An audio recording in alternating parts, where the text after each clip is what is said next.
Okay, I think we're up now. Mm-hmm. So welcome to week 2. We're doing, I now have the book here. We're exploring big magic. I'm Kezia Carter. This is Krista. Do I Krista Carter or Krista Cooey? We'll see. I'm just Krista right now. We're transitioning. Her name is Krista. We're both covered in zits. That's okay. High definition camera. Here we go. So we're exploring the Big Magic by Elizabeth Gilbert. Last week was more of like the first section, because the first section is talking all about fear. So we're moving on to section 2, which has a lot more things to say, and it's a pretty big section. It's a pretty big section. It's significant, but we're going to cover it in the next few videos. So we're just going to talk about this. But other intro stuff. What's other intro stuff? Intro stuff? I don't know. I think we should just dig in. So this is section number 2 is, what was it called? Enchantment.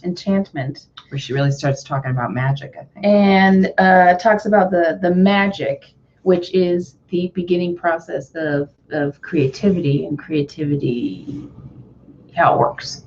So you begin with an idea. So an idea arrives. It arrives, and she talks about ideas in a special way in there that I really like, that they are these entities that exist. They're things. They're entities that exist with everything else. They are not our human. In the thing. They are, what does she say? Well, the planet is inhabited not only by animals and plants and bacteria and viruses, but also by ideas. And ideas are a disembodied, energetic life form. They are completely separate from us, but capable of interacting with us. Ideas have no material body, but they do have consciousness. Yeah, and so I like how she talks about interacting with these in a way that you would interact with a living being. Yes. Because it is kind of like interacting. It feels like you're interacting with a voice in your head sometimes. Right. I like she's and you can communicate with it, and it can talk back to you. Yes, I like and of course some of this comes from one of her TED Talks where she talks about the singer-songwriter Tom Waits. I don't know if you've heard him. He's got a growly voice. I don't know who he is, but bring down the branches. Him. You probably haven't heard that song. Anyway, so Tom Waits, he talked about receiving the muse. You know, like he'd be driving and the muse would come to him with a song, and he'd get frustrated. He'd be like, "Look, if you want me to write down this song, you gotta stick around until I'm done driving, because I'm not gonna. It's like I'm on the highway." Yeah. So he would like talk to the muse, what we would call a muse, or like, you know, the idea. It's like lots of people through time have called it different things. That's right. It's just inspiration. It's like whatever. You got to write it down before it goes away. That's right. And like Tori Amos talked about it too as a songwriter. She's like, you know, the muse will come to me, but if I don't pick up on it, then it moves on and it'll go to some other singer-songwriter. Yeah. And they'll do it. You know, I think it's interesting, though, when I have an idea and I know that I need to write things down, otherwise I will forget it. Mm-hmm. But sometimes I'll go back to what I wrote down and it won't seem fun anymore. Right. Yeah. Yeah. Or a lot of times I'll write down my ideas or I'll think about it for many years. Like, here's something that's really cool. Back when I was 14, this was in the mid-90s, and so like Star Trek Next Generation was out, you know, like Captain Picard and all that. Yeah. And I thought to myself, I'm Jean-Luc Picard. With number one. Yeah. So I thought to myself, I was like, the X-Men are so cool. And they should make an X-Men movie. And you know who would be the best? You talked about like Rogue and Gambit. I talked about Rogue and Gambit a lot, but I thought to myself, like, the only Professor X that there can be is Jean-Luc Picard, is Patrick Stewart. Stewart. And I had that idea back in the mid 90s. So I don't know if anybody out in Hollywood was thinking the same thing, but when they finally made, what's his name? Zack Snyder?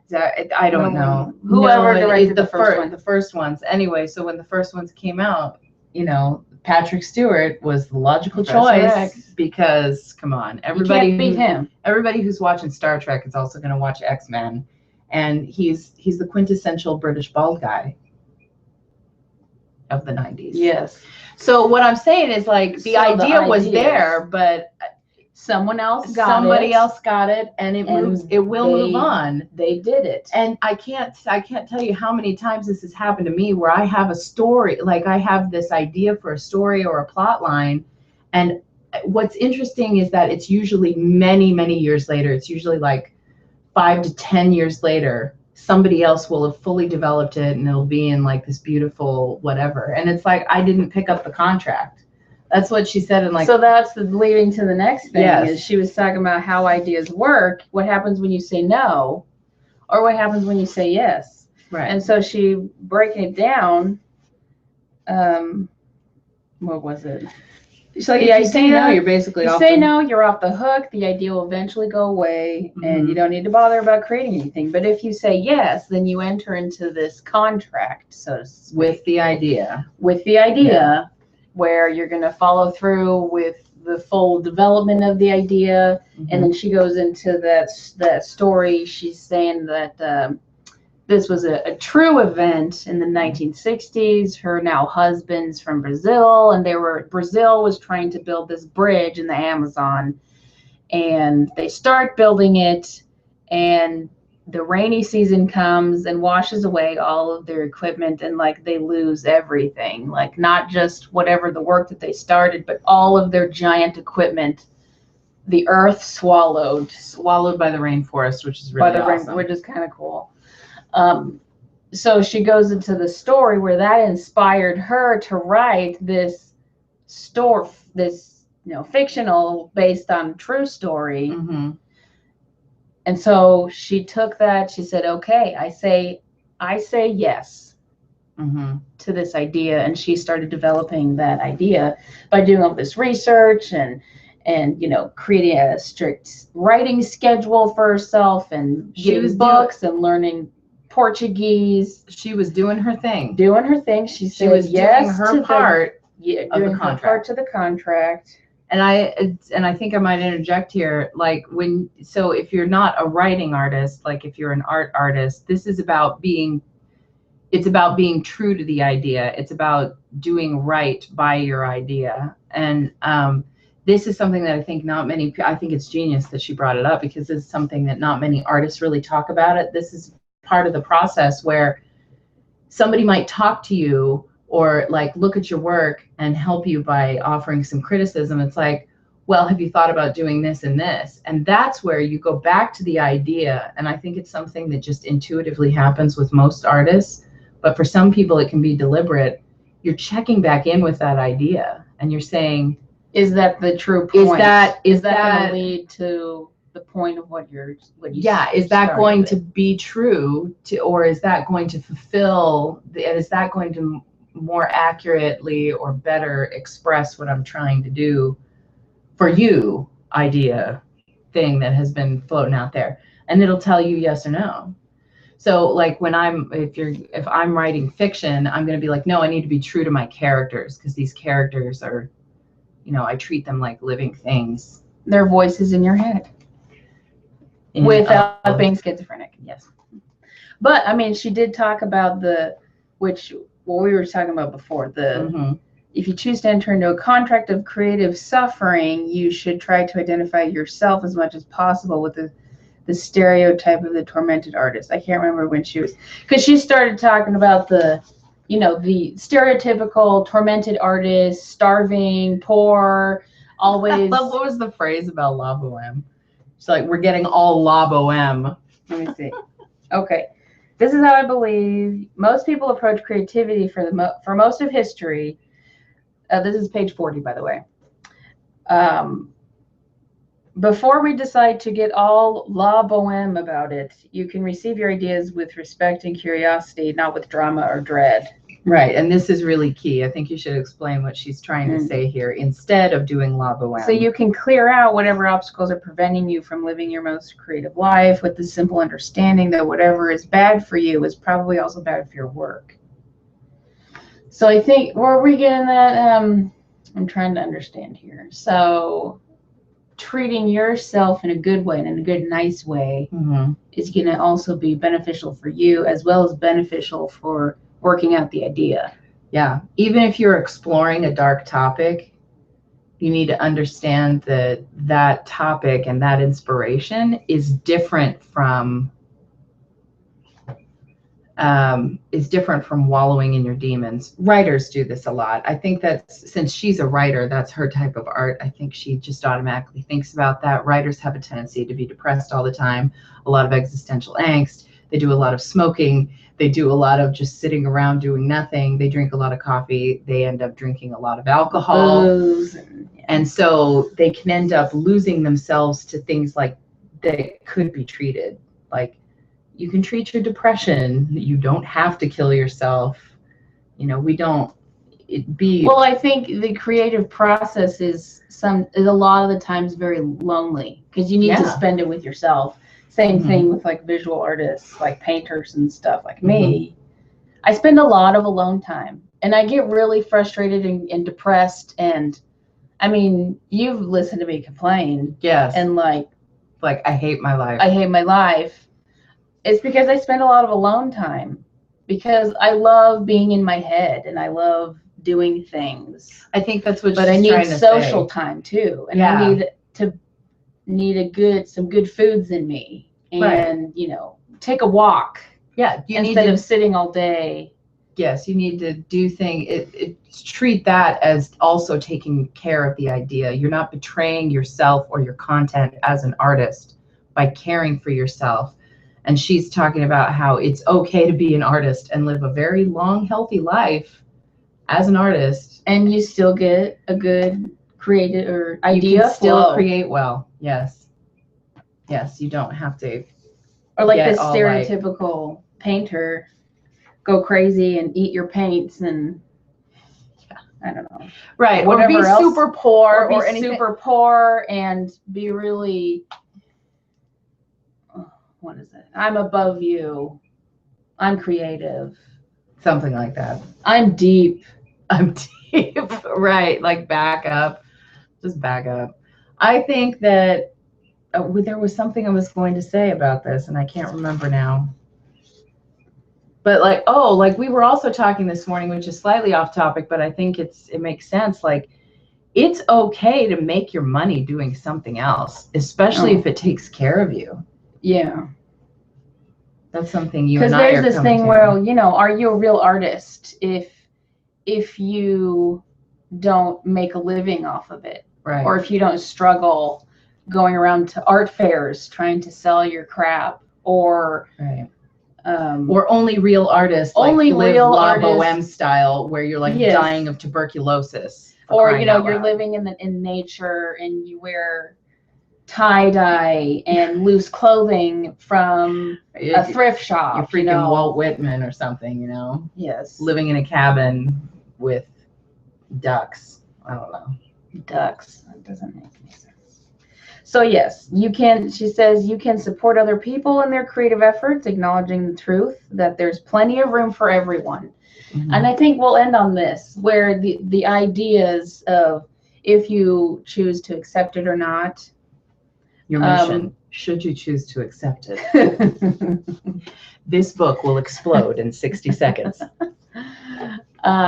You're making me lose my train of thought. Sorry. So you accept it or not, but there's plenty of ideas for everyone.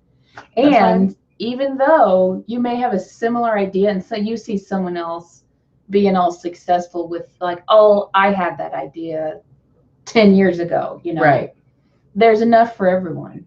Yeah. And you could be doing the same idea, like the exact same idea as someone else. Right. But it's still not going to be the same.